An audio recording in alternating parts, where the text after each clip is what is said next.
Now playing, Crime 101 hits theaters. What is it that you do? I take high-value items and make them disappear. So you're a thief. One crime connects them all. I'm getting close. I know it. But only one will walk away. I underestimated you. Chris Hemsworth, Mark Ruffalo, Barry Keoghan, and Halle Berry. We're good at this. Yeah. Crime 101, directed by Bart Layton. Rated R, under 17, not admitted without parent. Now playing only in theaters. Okay, you guys, I'm sorry that I'm running late today. Just so much that I wanted to cover our last show before we go off air next week, preparing for our limited Erika Kirk series.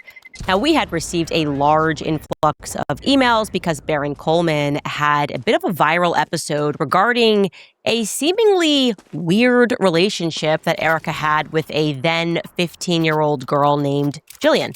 Erika was 25 years old at the time, and they developed a relationship that some people believe amounted to a type of grooming. Now, Baron Coleman was very clear. He gave specific instructions to his viewers not to reach out to Jillian, who is now an adult, about the situation. And I, for some reason, was unable to follow these simple instructions. I reached out to her immediately. I don't know what's wrong with me. But I had a great chat with her about her dynamic with Erika. So welcome back to Candace.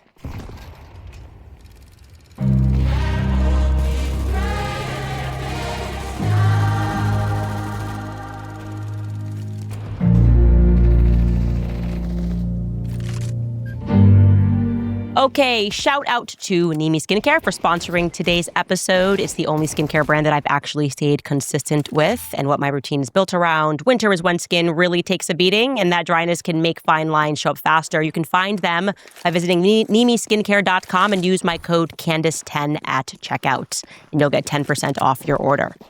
Okay, so today, obviously, like I said, is our last episode before we take a week off air, pulling things together for our Erika Kirk biographical series. Working title, Fatal Attraction? I'm kidding. Maybe I'm kidding. We don't know. Speaking of a fatal attraction, something that has been doing the rounds on social media, thanks to, first and foremost, a YouTuber by the name of Nicey. So full credit to Nicey. And then, of course, Baron Coleman picked it up. I love it. We're all just pooling information. And here we are. Is regarding this relationship that Erika had over, it looks like, social media. A lot of it played out over social media. And I'm just going to actually cut to Nicey here, who's going to unpack it for you. And to give you a little bit of background, it's 2013. And therefore, Erika has just completed her year as Miss Arizona. And she's 25 years old at the time, Erika is. And now you're going to learn how she met Jillian. Take a listen. Back in 2013, Erika was 25 years old, and she was in a relationship with a basketball player named Joshua Harrelson. So at the time, he was living in Michigan, and Erika moved out there to be with him. On the evening of September 15, 2013, Joshua Harrelson and Erika met a 15-year-old girl named Jillian Falcon. And I know this because Jillian tweeted about it. At 3:53 p.m., Jillian tweeted that she was out for sushi with her friend, and 2 hours later she tweeted, "Just met Miss Arizona and Josh Harrelson, heart eyes emoji." Now, I'm not sure if Jillian coincidentally bumped into Erika and Joshua or if they were introduced. What I do know is that Jillian had a friend, and the friend's grandparents were renting a home to Erika in Michigan. So I'm not entirely sure if all of these people just bumped into each other coincidentally at the sushi restaurant or if they were formally introduced. But nonetheless, they met, and Erika struck up what I view as a very odd relationship with the 15-year-old girl named Jillian. So I can help clarify. I can build on that. Like I said, I spoke with Jillian, and that information, part of that information is very accurate. It was about payment for rent, and that is how Jillian meets Erika Kirk. She opened the door. She's presumably living with or visiting her boyfriend at the time, and she sees Erika Kirk, and she thinks, oh my gosh, this girl, 25-year-old girl, is so beautiful, and Erika is extremely kind to her, and they start speaking, and somehow, and Jillian does not recall how this transpired, somehow during this rent arrangement, Erika and her exchange numbers, okay? So what happens next is they begin messaging each other, a texting relationship, and across social media. making comments on one another's posts. And in the beginning, it seems fine enough, I guess. The conversation is polite, maybe something that you might expect to see between someone who has some level of notoriety or fame and one of their fans over social media. But then it picks up, just as Nicey indicates. It picks up, and I am going to allow you to listen to her explain what then transpires. And I would also, again, like to reinforce the fact that this girl, Jillian, is 15 years old and Erika is 25. It's worth mentioning that. At this point in her biography, Erika is also working with sex trafficking charities. This is that year where she says that she got involved with a sex trafficking charity over in China. I'll have more for you on that next week, but take it away, Nicey. On February 13th, 2014, Jillian replied to one of Erika's tweets by saying, @Erika Francevy, gorgeous as always. A few hours later, she then tweeted, why did @Erika Francevy just send me this? Laughing emojis. And there is a photo which says, this Valentine's Day, I am going to touch your butt. Jillian posted this tweet on March 6, 2014. So Erika says, let me call you. Hold on, sweetheart. Give me a sex. Wow. And then Jillian says, okay, and puts laughing emojis. Erika then says, sex too, but not from you, lol. Holy laughing emoji. You always make me laugh. I don't bat for the other team just yet. On March 13th, 2014, Jillian shared another screenshot of her text messages with Erika. Erika says, I forgot to tell you, hydrate tonight. No alcohol, and don't eat a lot of salty foods. You don't want to look bloated. Jillian then responds, thank you. Erika says, no alcohol. Really, Erika? Age recognition, you twat waffle. Apparently, I haven't had my coffee yet. What the hell, Erika? Laughing emoji. Well, on that bite, ... note, damn you, Siri. Come on, hashtag the struggle. What are you trying to say, laughing emoji? Spit it out, you twat waffle. On the morning of March 26, 2014, Jillian tweeted, I just want to be somebody's woman crush Wednesday. Is that too much to ask? That evening, she then tweets, thank you @Erika Francevy for making my whole week. And she shares this photo, and the photo is of a gnome, and it says, I want to be inside your lady garden. Gnome saying, on April 3rd, 2014, Jillian tweeted this picture and said, I miss this goon. A few minutes later, she tweeted, did Erika just text me hashtag no new friends? Oh my fucking god, I can't. A few days later, on April 5th, 2014, Jillian posted this tweet, getting this in the mail from Erika Francevy. And in the photo is a red box of chocolate-covered strawberries and other chocolate desserts. And the card in the photo says this, happy sweet 16, beautiful girl. Keep strong in faith and know that you're loved. But most of all, never forget that you are perfect and amazing just the way you are. I am so proud of you. Today is the first day of another 365-day journey around the sun. Enjoy the trip, boo. Love you, E. On June 7, 2014, Jillian shared this tweet. This has to be the most heartfelt compliment I've ever gotten. And she attached a screenshot of her conversation with Erika. So Jillian says, thank you. Erika says, you have the most stunning features. Jillian says, best compliment ever. Erika says, your eyes, your lips, your skin, you're absolutely beautiful. Jillian responds with the crying emoji, you're making me cry. In February of 2014, Jillian went on a family trip to Puerto Rico, and Erika was liking and commenting on her Instagram posts. So Jillian posted this photo of the beach, and Erika says, unreal gorgeous. And then Jillian responds, this is by far my favorite picture I took. My mom wants to get it blown up @Erika Francevy. Erika responds, I could see why, boo. Jillian responds, so perfect @Erika Francevy. Erika then responds, ... yes, I know you are.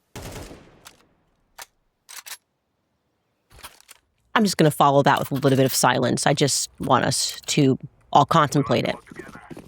Let's actually contemplate it for the people who are going to try to explain it. The Erika splainers, who are going to be like, that's not weird. No. What? Never been a 25-year-old sending chocolate-covered strawberries to a 15-year-old? That's not weird. You guys are haters. No, what? Oh, come on. You've never, as a 25-year-old, decided to message a 15-year-old about their lips and their skin and how perfect they are. You never decided to message them when they posted a photo of them with a person that's their age and said, no new friends. almost like territorial, or that's obviously all just a joke or something like that. By the way, just in general, going back to how they met, I'm trying to rationalize in my head, under what scenario, if you opened the door and a 15-year-old was there, would you exchange numbers with them? Like, I'm trying to rationalize it. Maybe if they were with their parent and they were like, the parents were like, I was looking for a job. Like, I don't know if you need like a babysitter. You guys want to go to dinner for a couple of hours, sort of a thing, maybe. But I'd probably take the parents' number.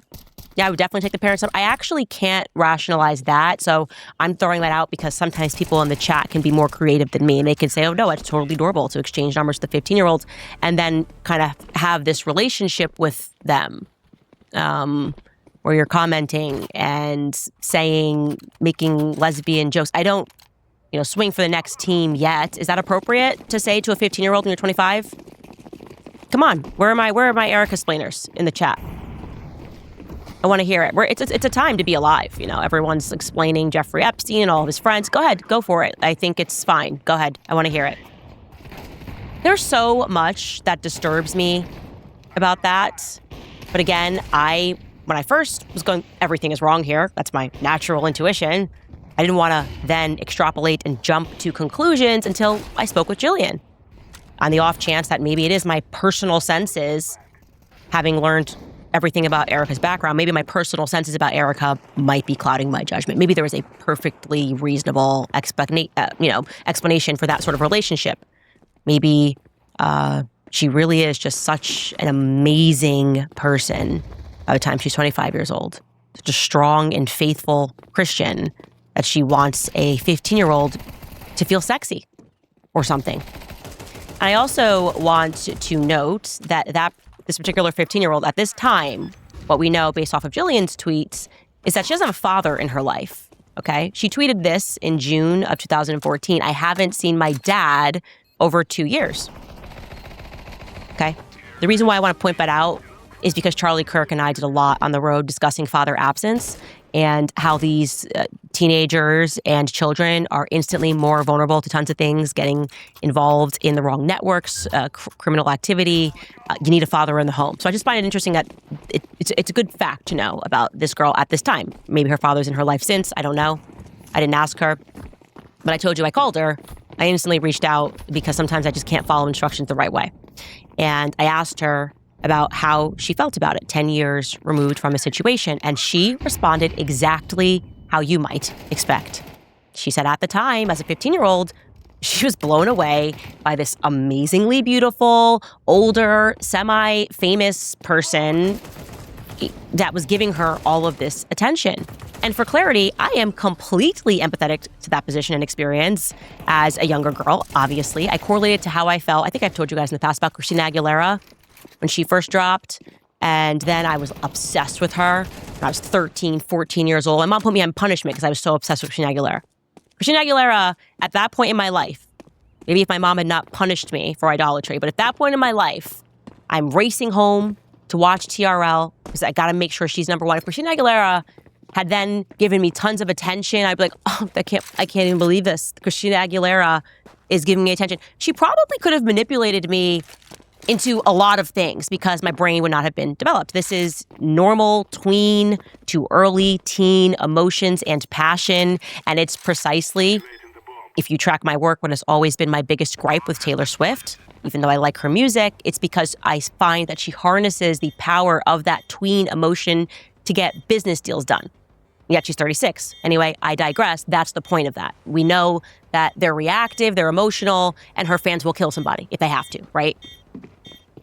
But hindsight is 20/20, as we always say, and Jillian today is now 27 years old, and she fully appreciates how absolutely weird this was and how absolutely weird it is. And she's going back and she is wondering, what exactly was this all about?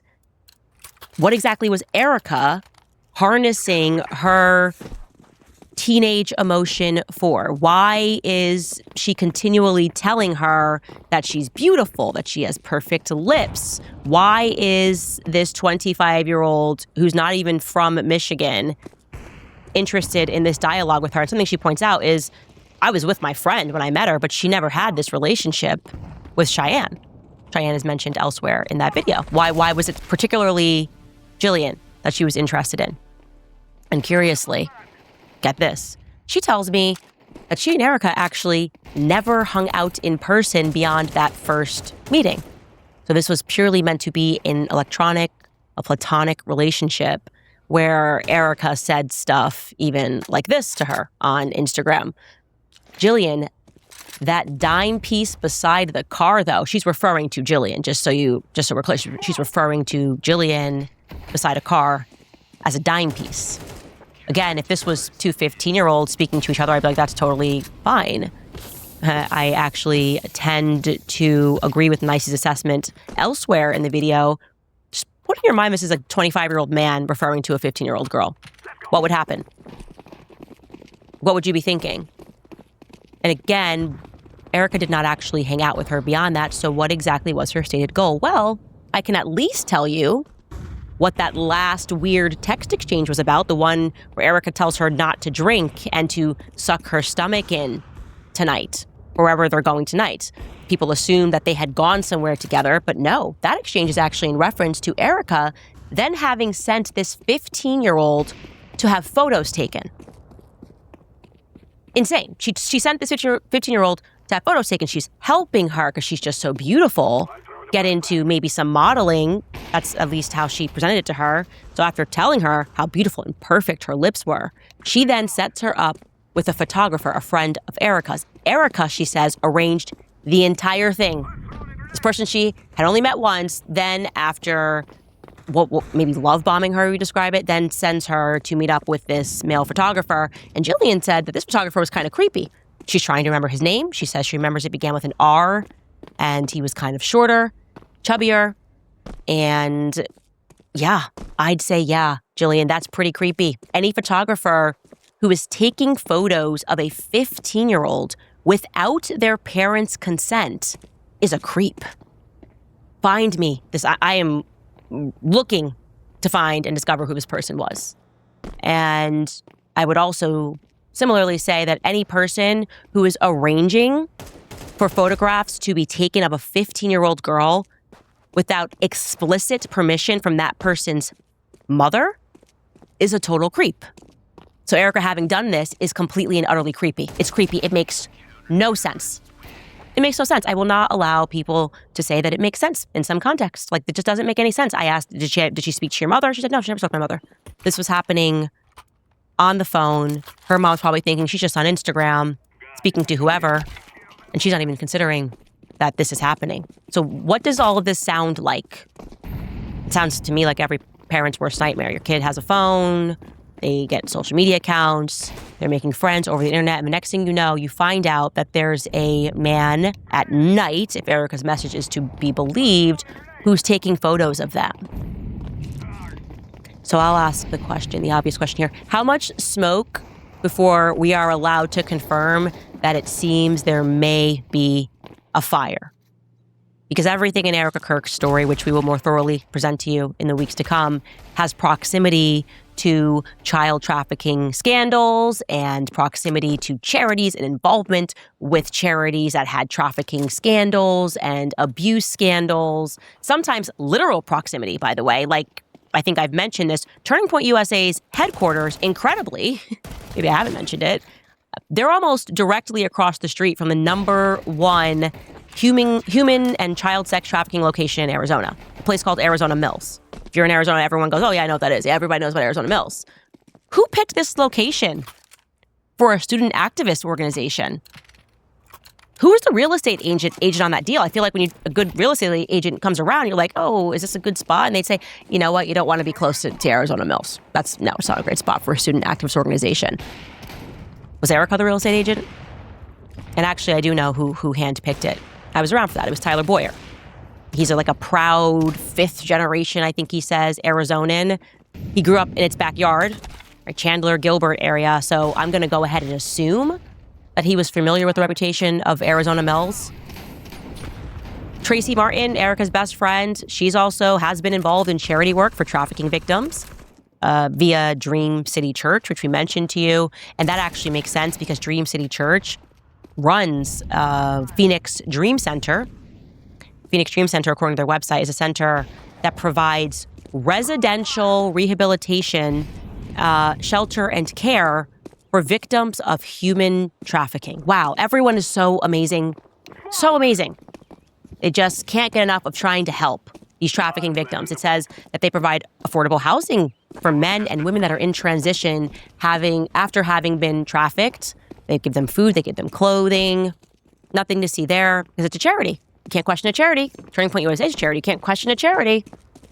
Stacey Sheridan, who has been playing the role of Erika Kirk's mother, we recently discovered worked under Jeffrey Epstein's friend, Kenneth Starr, at Pepperdine University. By the way, I can't find a trace of her actually at Pepperdine University, aside from her resume where she says she worked there for 8 years, but in Kenneth Starr's office. But the point is that for almost a decade, she worked for Kenneth Starr at the exact same time that he was working with Jeffrey Epstein. Okay. But Stacey Sheridan is not Erika's real mom. Lori is Erika's real mother. We had mentioned to you this desert spirit tech company that she was running. Lori was running on a Native American reservation. And boy, were we hit with a lot of emails about, you guessed it, high instances of children and girls being trafficked off of that specific reservation where the office is not located because somebody went and they said this address does not exist. But all of that, by the way, we'll get into in the weeks to come. In the short term, we can confirm that this just must be all one unfortunate coincidence, right? All of it. You are a monster, by the way, for even noticing this. For even noticing this theme. You are a monster for wondering if Charlie also began to notice this theme in the end, because what exactly happened the night before he died? Why was Erika being so weird but providing a sensible alibi for her whereabouts on September 8th? Why did nobody see her when somebody else believes they did see her at Fort Huachuca? Speaking of September 8th, by the way, it's also an important date to flag. I think it's a little weird, but it's a fact that Erika chose that date in particular to break her years-long Twitter silence. Did you know this? Erika had not authored a tweet since 2023. Right? She had retweeted a couple of things. Who knows if somebody did it for her? But she herself had not authored a tweet. Suddenly, 48 hours before Charlie's death, on September 8th at 10:49 a.m. Arizona time, she decides to break that silence with this tweet, scripture. Ephesians 2:8, for by grace you have been saved through faith, and this is not your own doing. It is the gift of God, not a result of works, so that no one may boast, okay? And suddenly she then was on a roll. She then tweeted again on September 9th, 9:44 a.m. local time. She tweeted, "Oh, taste and see that the Lord is good. Blessed is the man that takes refuge in him." And then again, on the day that Charlie is assassinated at 9:45 a.m. Arizona time, which is an hour and a half, okay, an hour and a half before he's killed, Erika tweets, "God is our refuge and strength, a very present help in trouble." People ran like, wow, I can't believe this. This godly woman happened to have tweeted this right before her husband got assassinated. Like I said, you're a monster for noticing. If you're thinking that like, no, she just really did suddenly want to break her Twitter silence. And she's very, as we can see, she is committed to the Lord. Every sentence that comes out is about God. So how could you question it, right? Anyway, before we go off air for next week, I want to be thorough and again put out an APB for certain information. So a couple of things before we get into what we're looking for at more tips at CandaceOwens.com. The reason Jillian is speaking to me is because she's asking people to stop messaging her. She doesn't want all these people messaging her. She's like, I'm already in communication with you. We're trying to figure things out. We're trying to figure out who this photographer was that took photographs of her. We're on it. We're on the case. So you guys no longer have to slide in her DMs or hunt her down. I am fully on this and we'll have more information for you, I suspect, in the coming week. And now, pertaining to what we're looking for, please email more tips at CandaceOwens.com. Again, guys, we're a very small team, so I appreciate the emails about, have you seen this? Have you watched that? I would just, please don't send those. Like, just tag us on TikTok, tag us in something that you want us to see. Do not clutter our inbox with, please watch this, or random things. We really want to use this to get information or answers to questions that we're asking on this show. And here are the questions that we are still looking for answers to. One, who was it that Erika knew that was at the Batman Colorado mass shooting? That theater, remember, that happened when the Batman movie came out in Colorado. Erika tweeted and said that she knew somebody that was in that theater. Does anybody know who that is? Has anybody heard any more? Is there an interview out there where she discusses that further? I would like to know more about that information. Secondly, does anybody know or remember Erika Franzwey from Ohio? In doing her biography, it's almost as though she suddenly just appears in her high school years in Arizona. The backstory is that she's from Ohio until she gets into high school. Who attended middle school with Erika in Ohio? If that's you, we want to hear from you. More tips at CandaceOwens.com. Did you attend elementary school with Erika? If that's you, we would like to hear from you. You guys in Cincinnati, Ohio, please check your yearbooks. Maybe you didn't know that it was her because it's a long time ago. Please email us. Also, does anybody remember her at Loyola Marymount? This is also the same school that Stacey Sheridan went to, and people who went in that same year as her say, I don't remember her. We have not had a single person that has come out and said that they remember her, despite the fact that she is mentioned in a program. I'm looking for somebody who says, yeah, I took a class with her. She was a full adult by then. You would remember this. Oh, I went out with her for something. I don't know. If you attended school with her at Loyola Marymount, we would like to hear from you. And again, we will ask for more information just to dot our I's and to cross our T's, even though I think we have the information we need. If you have any information pertaining to Erika Kirk's whereabouts on September 8th, when she broke her Twitter silence, the 9th, or on the 10th, when Charlie was assassinated, because the story goes, Turning Point employees were told that she got the news when she was with her mom, and then she drove herself back home. Thus far, nobody where they live remembers seeing Erika, but she apparently met Stacey Sheridan and a couple other people, and then they went to the airport together. So it's a pretty big assassination. The entire world would have been looking out for her in that moment, especially people who knew who Charlie Kirk was. These neighbors said they knew him, they knew his wife, they knew his kids. And thus far, nobody remembers seeing Erika Kirk on the 10th. Maybe you work at the airport and you saw her board. That would make sense. Yes, I happened to work at the terminal and I saw them all run in looking frantic in Scottsdale. I would like to try to confirm that story on September 10th. Anyway, we will pause there and we will be right back after the break. All right, you guys, Nimi Skincare is the only skincare brand that I have actually stayed consistent with. It's what I use, it's what I trust, and it's what my routine is built around. A lot of people think that anti-aging is about finding the strongest product or the newest trend, but the reality is aging does not happen overnight. It happens slowly over time when your skin loses support, protection, and consistency.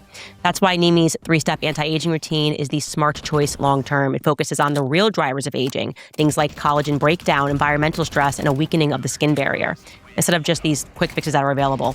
The routine uses proven actives like vitamin C, peptides, and retinol, but the bigger difference is that they are designed to work together. You're supporting your skin in the morning, protecting it throughout the day, and helping it renew overnight. And just as important, it's simple. You can find Nimi at NIMIskincare.com, and if you use my code Candace10 at checkout, you will save an additional 10% off your order. That's NIMIskincare.com, promo code Candace10. Also remind you guys about PDS Debt, because whether you're struggling with credit cards, personal loans, or medical bills, PDS Debt has custom options to help you get out of debt. They go beyond the numbers to understand your unique financial situation and to craft a personalized plan designed just for you. There's no minimum credit score that's required. They're here to help you save more, pay off your debt faster, and start putting money back where it belongs, which is in your pocket. PDS Debt is A+ rated by the Better Business Bureau, boasts thousands of 5-star reviews on Google, and it holds a 5-star rating on Trustpilot. PDS has helped hundreds of thousands of people get out of debt. Every month that you wait, it costs you more in interest and fees. There is no better time to start taking control of your debt than right now. So don't wait another month. Take back control in 30 seconds. Get your free personalized assessment and the best option for you at pdsdebt.com/Candace. Again, that's pdsdebt.com/Candace. Okay, you guys. So for another item that we can toss into the Candace Owens was right jar, but they were saying I was crazy. I tell you, I'm very quick at puzzles. I don't have a ton of strengths in other areas. Probably, I would say geography is not my greatest strength, but putting together puzzles and recognizing anomalies I've always been very good at. And I right away said that way too many dudes are wearing maroon shirts, and it's common sense if you're going to organize any military operation, which I believe September 10th was obviously a military operation, to those of us who are sensible, you're going to need to know who your guys are. So yeah, you're going to have certain people wearing certain colors, certain hats. And they were like, this is crazy. No, this many men really like maroon. And I was like, I feel like there's a color of the day here. And everyone who's wearing maroon is involved. Well, guess what? The Epstein docs dropped, and there was a mention of military colors of the day. A TikToker went viral discussing it. Take a listen. If you don't know, during the Charlie Kirk assassination, there was a significant number of young men wearing maroon shirts. Originally, Candace Owens was the first person to point this out, and everybody called her crazy. However, I found proof that she was right. So after she made this claim, a lot of people called her crazy, but then there was also a good amount of people from the military that were saying that's absolutely a thing that the military does during secret operations in public areas. They choose a color of the day. So I started thinking, right? I was like, what if I searched in the DOJ files the term color of the day? And what do you know? I find 40 results of different FBI briefings talking about a color of the day. And every single one is unredacted. You can see what the color of the day was for that day for whatever military operation was going on. Now, most of the details for the military operation is redacted. However, on the day of Charlie Kirk's assassination, the morning of, before his death, they established a color of the day for a sit rep, which is just a military situation report. And the color of the day is redacted. Out of 40 different files mentioning a color of the day for secret operations, the day of Charlie Kirk's assassination is the only one that has a color of the day redacted. Like I said, I'm just out here doing common sense. I noticed also, by the way, it wasn't just maroon. I felt like they were organizing by battalion. Some people were all like wearing white hats. Some people were wearing their socks in a certain way where I was like, never seen this many people wear their socks this high before. And if I'm a person who likes to organize her pantry. My pantry in my kitchen is a high point for me. Every day I go in there, it's so organized. I organize my seasonings, okay? I had to buy a label, like a label maker, so I could organize my seasonings. Okay, for those of us who are that in the weeds on organization, thinking about how you might organize a military operation, that seemed pretty obvious. I just recognize organization. Even when it's supposed to look like chaos, it's got to be organized. And that's what was going down on that day. And I have a folder of I like call them like the white hats, so this and that was happening on that day. Very obvious. Now, who knows? He said he's going through the DOJ files. Who knows if that particular reference was pertaining, it could be pertaining to any number of military operations on the 10th, and they could be covering it because there was maybe another FBI operation and military operation that was taking place, I don't know, in Canada or overseas, whatever it is, and people might notice that a lot of people wore green, and so maybe that's the reason they're blacking it out. I don't know. What I do know is maroon, the Maroon Boys, were somehow involved. That seemed pretty obvious to me, that there was some coordination happening. Also, they were all alone, which was weird. Like, also, whoever wore maroon wanted to go to this event alone. They had no homies with them. So, yeah. Anyways, moving on. After yesterday's episode regarding Photogate, Turning Point issued a statement about how the wedding photo, which was curiously there when Charlie was hosting his last show and then was suddenly removed when Erika was speaking to Glenn Beck in December. They obviously they're always panicked and then they issue a dumb statement. That's kind of their move. They never take a deep breath and think about whether what they're going to say makes any sense. And the issue was Erika was like, this is my first time. And she's on Glenn Beck. The exact sentence I think she says is, I haven't been here in forever. Sorry if I keep looking down. This is a note that he wrote. Okay, how long is forever? It sounds like it's been a long time since you've been in this particular office, and you obviously have not even seen this desk. Anyway, to account for the now missing photo, they went to Newsweek. I think the editor-at-large is Josh Hammer. They just can't help themselves. They just want to look guilty in everything that they do. This is what they told. Newsweek. A post has gone viral online that appeared to show Erika Kirk having moved or removed a photograph of her and Charlie Kirk at their wedding. While a Turning Point USA spokesperson told Newsweek, Erika moved it to a lower shelf when her daughter asked to see it so that she could hold and look at the photo. It's still on the studio shelf. It's just lower down where her daughter can look at it whenever she's in there with her mom. Aww. There's just always so much obvious emotional manipulation. I don't know how you guys feel, but I feel like they should have went with the Andrew Colvett went rogue excuse. I think it's stronger. I like that. It's my favorite one. I said to go with Andrew Colvett went rogue. I love him being rogue. It's more believable. It certainly is more believable that Andrew Colvett went rogue. Because I'm feeling now like I gotta start, like, justice for Gigi. They keep dragging this poor toddler into every possible alibi regarding Erika Kirk, and I'm just not gonna stand for this much longer, okay? We're out here treating Gigi like Puerto Rican moms treat their daughters. Okay, Latinos, you know what I'm talking about. Their sons can do no wrong. Mi rey. The daughters, they do a lot of wrong. That's how I'm feeling like Gigi's getting some treatment here, but I'm not cool with. She's always in the alibi. Remember, Gigi kicked Charlie out of the bed the night before because she was doing gymnastics. Gigi wanted to move that photo to eye level, so they had to move it. Gigi wanted to go for a walk, so Erika couldn't have been at some fort in Huachuca because she was with Gigi. Leave Gigi alone. Obviously, that did not happen because it makes no sense to bring a photo to ground level in a studio that is not occupied by the toddler. Is this her first time seeing the photo? If she wanted the photo, if she was like, I want to hug the photo, you would just give it to her. You would just allow her to take it. This is your home studio. You would say, yeah, take it out of the office because it's no longer serving us. It's not in the background. Take it out of the office and put it in your room. You can have it. It's not serving anyone. It's supposed to be design. Why would... that's my granddad behind me. That's a photo of my granddad. Why would, if Lulu, who is 3, came in here and was like, I want that photo, why would I be like, okay, puts it on the floor where my daughter should not be because it's a studio. This is not a playroom. Stop. Please just stop. I want Turning Point USA to, for once in their lives, do the right thing and pay me a monthly retainer to consult them on PR. Just say no. Nope. No. Nope. Because I would have said to them, I said, look, here's what you're going to do. Blame the housekeepers. Blame the unknown housekeepers. You're rich. You've got money.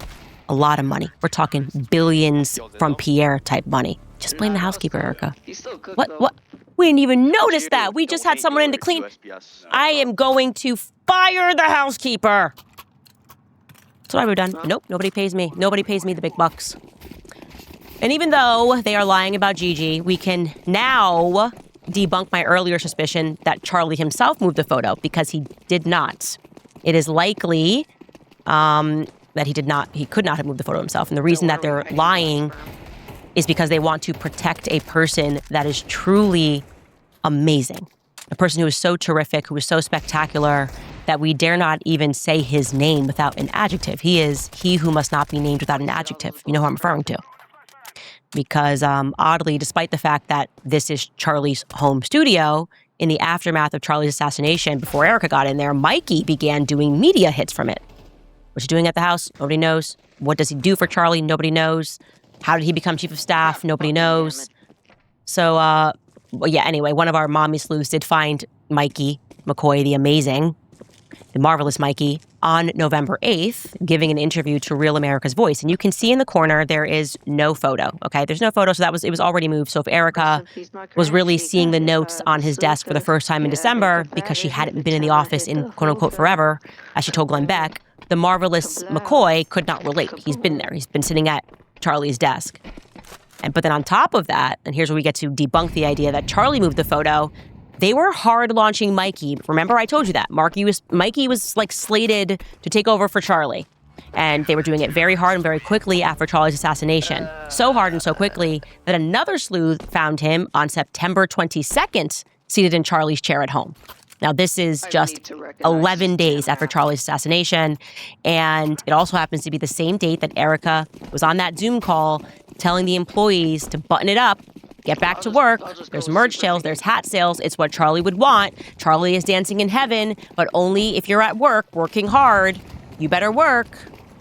If you want Charlie to dance in heaven, when she was given that whole sermon on that exact day, Mikey, the Amazing, shared a similar message with Martha McCallum on Fox News. And you can see just at the end of that, this little screenshot that Mikey, you see the photos in the background. So I think Mikey got ahead of himself. Mikey the Amazing. Mikey the Marvelous got a little ahead of himself, and it was like messing up his vibe, and he moved it. That's probably what happened. He's like, I can't really vibe out with Charlie's. And he probably even put up his own photo, and they said, nah, too hard, too aggressive, too soon. Anyway, we're only interested. There are so many red flags in this story. We don't need to pursue ones that potentially are not. And Mikey, I'm starting to like him, I think. I've been saying when you start using adjectives to describe someone, the psyop works. I don't let anybody say anything bad about Mikey the Amazing, Mikey the Wonderful, Mikey the Spectacular. I stand the amazing Mikey McCoy.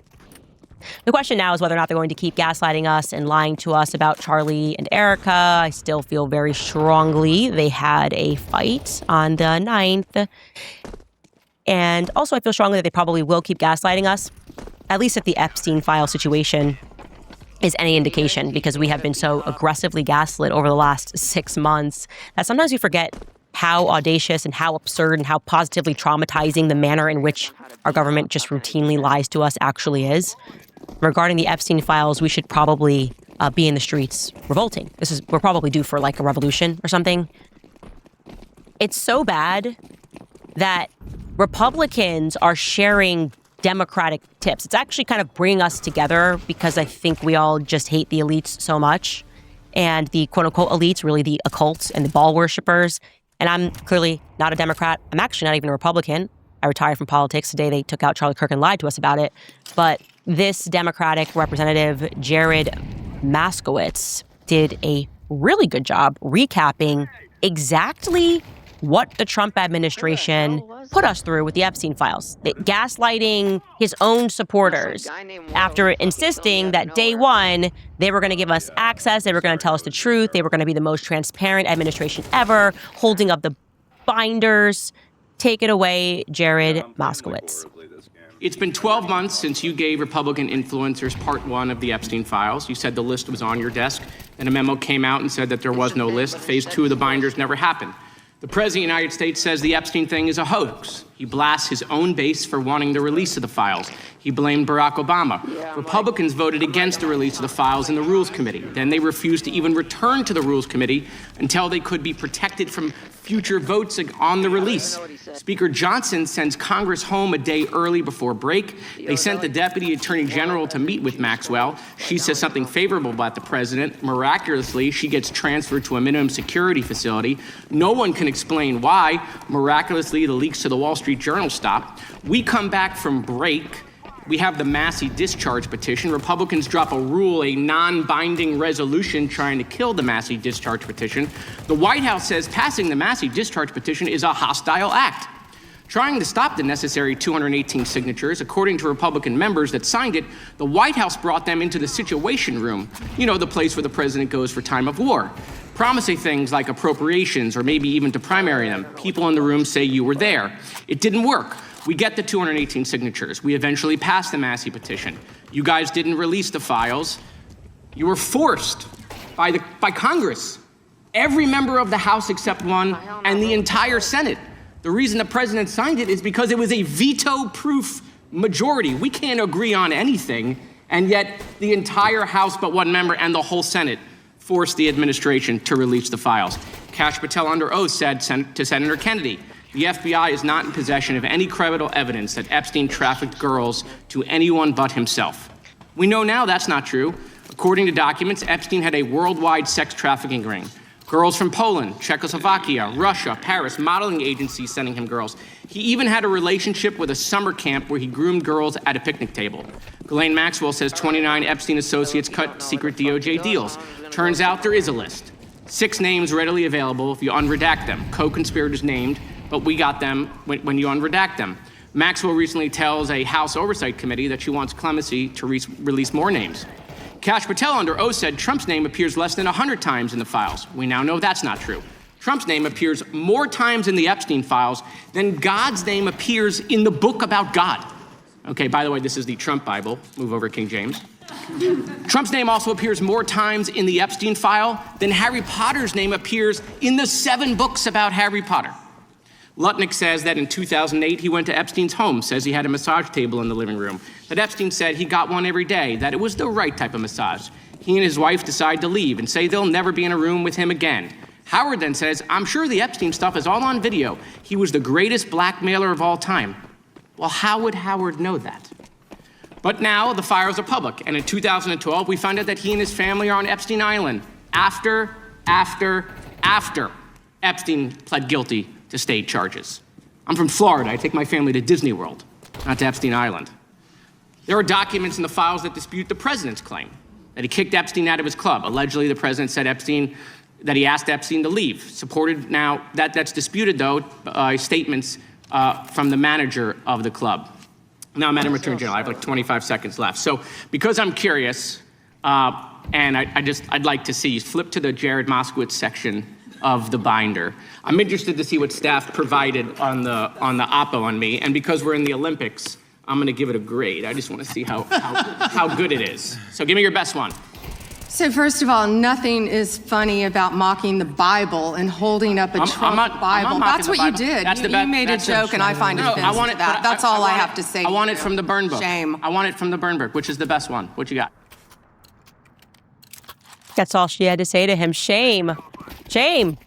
Shame on you for telling the truth about what we have put the public through, what we have put our supporters through, the people that believed in us, who wanted to get to the answers, who, took us to this line because we wanted to see how power works. And instead, we're protecting people that are in the files. Howard Lutnick's practically running Trump's administration. Bibi Netanyahu, Howard Lutnick's all over the world with Jared Kushner. He's just been protecting his homies. And she's got shame on you because you didn't. He did not mock the Bible in any way. That's what she's got. And she's got a little bit more, too, by the way, because I guess she thought this was going to work. And I actually appreciate this next response from Pam Bondi, her perspective on it, because I think it's honest. I appreciate it because it's honest. Take a listen. They are talking about Epstein today. This has been around since the Obama administration. This administration released over 3 million pages of documents, over 3 million. And Donald Trump signed that law to release all of those documents. He is the most transparent president in the nation's history. And none of them asked Merrick Garland over the last 4 years one word about Jeffrey Epstein. How ironic is that? You know why?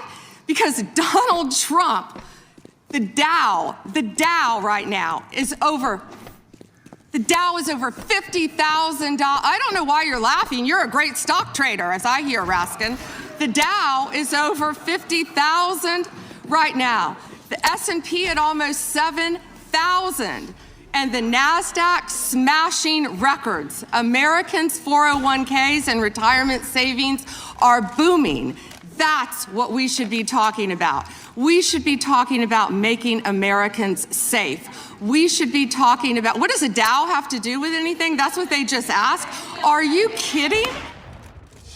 Planning a wedding shouldn't feel overwhelming. The Knot brings everything together in one place. Vendors who get your vibe, a custom planning checklist, guest list tools, and a free wedding website that syncs with it all. So instead of juggling a dozen apps and spreadsheets, you can actually enjoy getting married.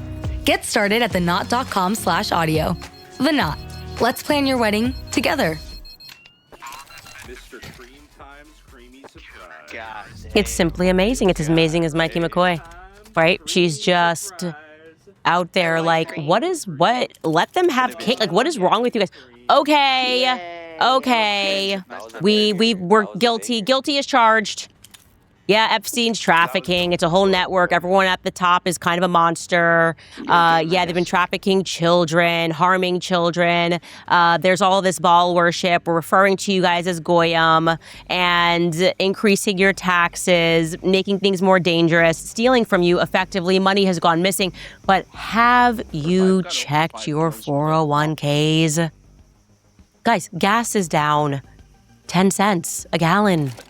Why do you care if we're harming children on islands. Why do you care so much? Are you good? That's all we should be talking about here. Gas. No? You can get petrol now, and it's like, 10 cents cheaper than it was during the Obama era. What's wrong with you guys? How much more do you need to be distracted so that we can go on worshiping Satan? I just don't understand. Please, let's talk about the Dow. Incredible. That's where we're at right now, guys. Up is down, down is up. Like I said, we are pretty much due for a revolution. I guess the empire, it's supposed to be every 250 years before it crashes and burns. It seems like we're doing that. I recommend you pull your children out of these schools. Very clear that they are everywhere, and they are a cult of military. They are dangerous people. You don't want to deal with psychopaths that have this sort of a conscience when you're talking about harming children, that she does not compute why they don't care about Dow. She doesn't even compute it. She's like, what do you mean? What do I mean? What do you mean? What do I mean? Yeah, you don't want to hand your kids over to people like that.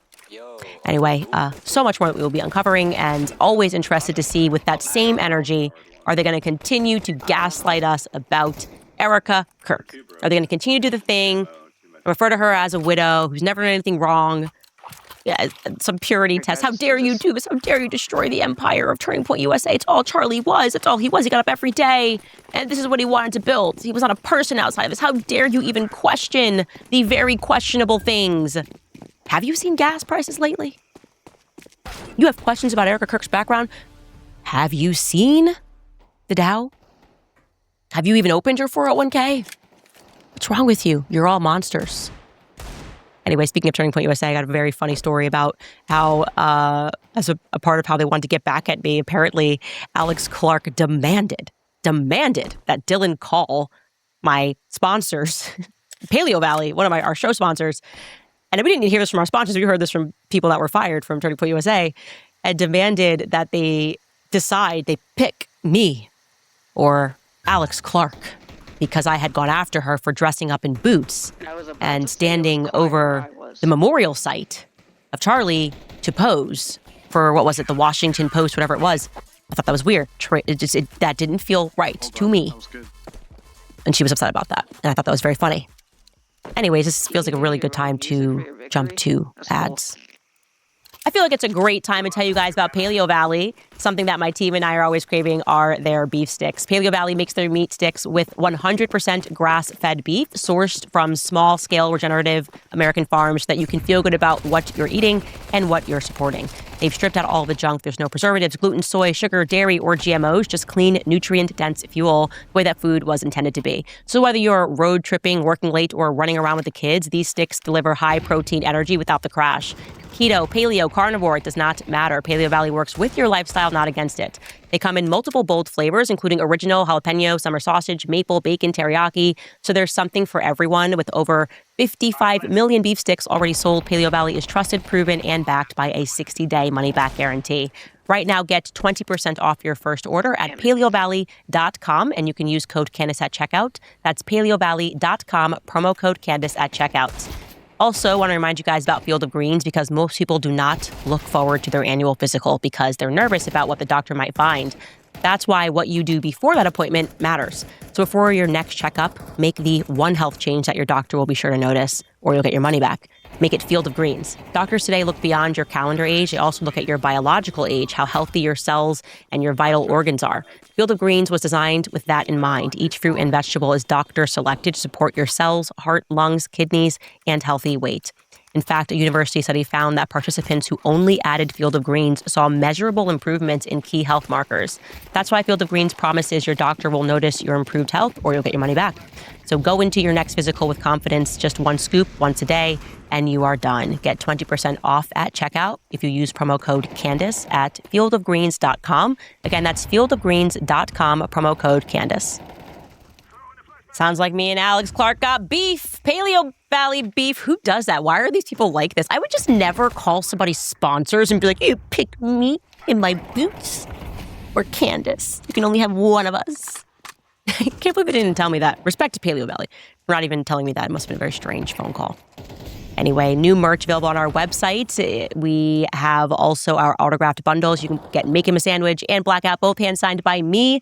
We've also merged our subscription tiers. So even though we will be off air next week, we will obviously continue book club. Great time to sign up, guys. Jumping into a new book, The Secret Founding of America. Yes, I will have to read it every single time. I don't know why I have this blank spot where I just can't remember. Blank slate.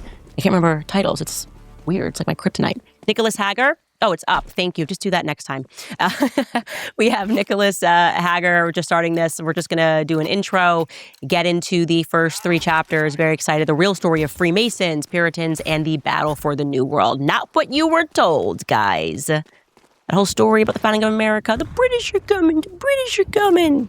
Not so much. Sorry to tell you. All right, we'll get into some of your comments. I'm going to miss you. But again, don't forget to email us more tips at CandaceOwens.com if you can answer any of those questions. Please do not send us random thoughts and like your favorite song. We're a very small team.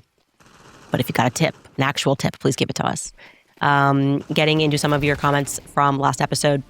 The top comment from last episode was from Aaliyah. She wrote, I don't know about anyone else, but if my husband was assassinated and I did not sleep beside him on the last night that he was alive, I would be absolutely shattered.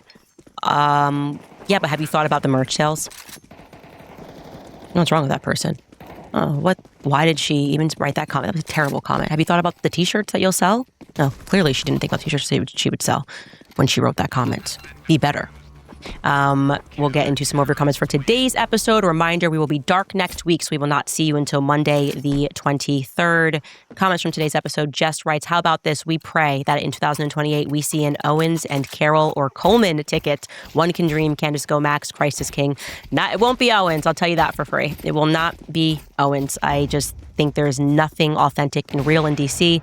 The reason why I get along with these people so well, Carol and Coleman, is probably because they're not in DC and they're real people with real lives. I mean, does Coleman have like 8 children? I think he actually has 8 kids. I'm not even making that up. Baron Coleman. I Roar Z50 writes, Candace, I follow your book club only, and I am buying and reading the books that you suggest. I think that you should add the book, The Tavistock Institute. Stop. Yes, I want to read every book. That's the problem. I already know about Tavistock. I already know about the Beatles thing. The entire decade of the 60s was one big psyop. But it's enough. It's enough, I think, that we started with chaos. And then I encourage people to, like, if you want to go down a darker hole on this, you should read this and that. And if you tell me about this book, then I'm going to be the one that goes down a dark hole. And I'm already going down so many rabbit holes. So fine, you got me. I'll read it. I know how they social engineer the masses, and I know what Tavistock Institute was, and it's all very real. It's all social engineering. Even making us watch an assassination, that's part of how they know we're going to feel and how they can all then get us to behave in a certain way. That's like 9/11. You watch it, and then they're like, we're all in this together. We've all experienced this trauma together. We're a family. That's that Erika stuff. Turning Point USA, we're a family now, and they can just engineer people to do things based off of their emotions. They're like raw emotions in those moments. So it is a tried and true methodology. Next, we have Connor Finn writes, thanks for selecting my comment yesterday, Skylar. Making Candace laugh was priceless. Go on and buy yourself something nice. Thank you for that, Connor. I was just trying to be cool yesterday. Mary Everett writes, when someone leaks the info about the bullets being inscribed with trans stuff to Steven Crowder the day after the 10th, do you think that he was just a useful idiot, or do you think he knew he was shoveling out FedSlop? I think he knew he was shoveling out FedSlop. You also recall that he was the person who, after the Nashville shooting, magically got information and got the notebook, and that was another trans shooting. So it just keeps falling onto Steven Crowder's lap in the same way that TMZ just kind of gets these things, and you wonder, okay, like I said, I'm just here to recognize patterns, and I do not think that was an accident at all. Want to Glorify God writes, I can't help but wonder, has there ever been a death investigation in history where the spouse lied once about the key details of her husband's death, much less many times, and was not at the very least considered a person of interest or suspect? Zero reason to lie. I agree with you. But we are team common sense, and yeah, it's like I said, it's just time for them to bring her in. There's just so much smoke here, it's crazy, and the stories are adjusting and changing, and they've got crisis PR team, and they're like, Andrew Colbert did it, Gigi did it, poor Gigi, like what's happening here? And by the way, still nobody, not even on Tyler Robinson's defense team, you would think, I would be like number one they'd reach out to. They'd be like, her inbox, the tips, I've got the names, the people who said this person lied, and here's where it was. No, they're not interested. They are just not interested. They got their guy. They have got their guy, and it is Tyler Robinson, with not a shred of evidence. Just, they're the ones really going off of vibes in a dream, if we're being honest. U.S. flagpole writes, in Jesus' name I command the truth to come forth now. May there be no defense that stands regarding Charlie's death starting now. All God's people say amen. Amen. Emmeline Irish writes, just to let you know, you are a true inspiration. Your voice and message is all around the globe. I have been following you for ages. Keep up the good fight, sending prayers, strength, and love from rural Ireland. You should visit. I would love to go to Ireland. I would. My husband was like, he's like, why do Americans have such like a romantic idea of Ireland? I'm like, I don't know. Same reason that we have a romantic idea of England. That's why I married you. You guys have beef? Is it still going on? Ireland, Northern Ireland? I don't know. I'm not getting in it. I love Ireland. Natty Nicole writes, I am sick. Here I was thinking that I knew the full story already, but pictures, you have got to be kidding me. Well, someone will explain it online. It'll be a spokesperson will reach out to Newsweek and they will say, oh, like, you know, Gigi wanted the pictures. Gigi needed, I don't know, she wasn't here yet, but it'll be some weird thing about Gigi or Andrew Colbert. Those are their two preferred methods of shoveling BS to us, it seems. And Dear Libby writes regarding me saying, she's quoting me, I don't know what's wrong with me. I know. I really, when I did it, he was so clear. Like I sat there and I watched Baron Coleman. He was so clear. He said, do not, again, I'm going to say, do not reach out to Jillian. And I was like, what's wrong with me? Seriously. It's like, my mom is so correct. When I was a kid, I'm hard-headed. I am so hard-headed, man. And I want to be better. And I'm going to be better when I come back. Just kidding. We'll see you guys Monday the 23rd.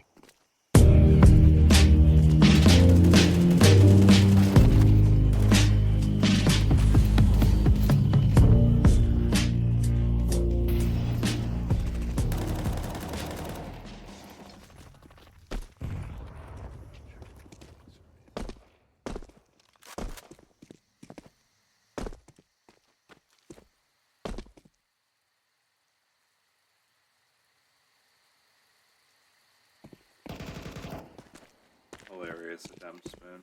I respect it.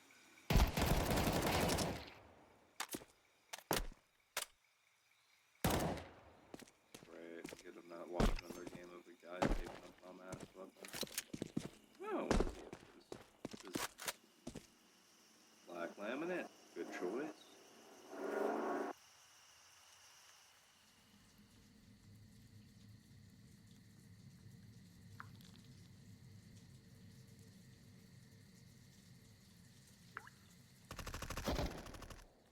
How the fuck?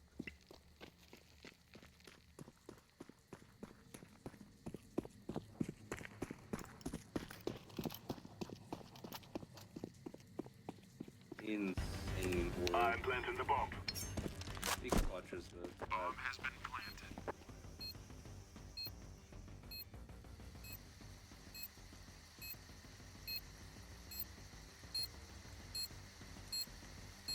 This bitch a hunter, what the fuck? Yeah, he's dead. How did he not see the barrel?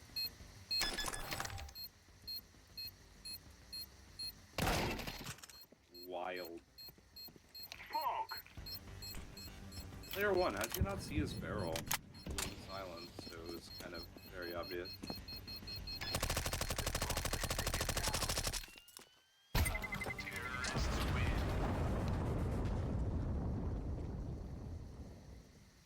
Good try, Red.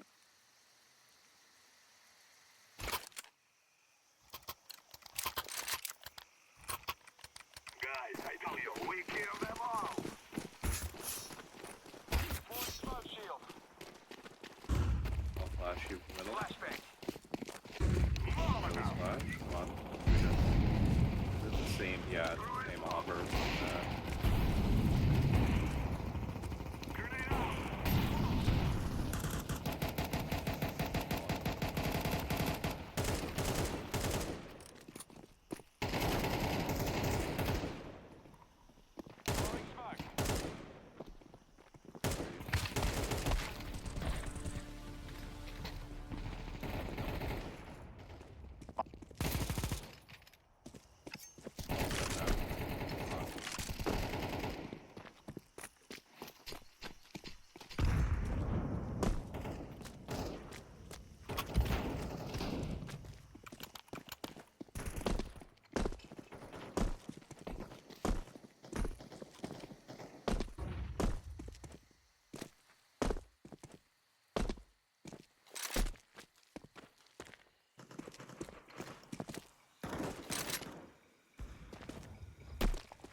Planted.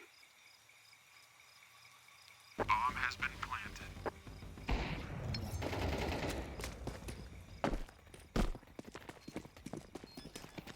Good attempt, man. Alright. Good night, fellas. Bomb has been defused. Counter-terrorists Nice try, Eagle. Good night, Sizo.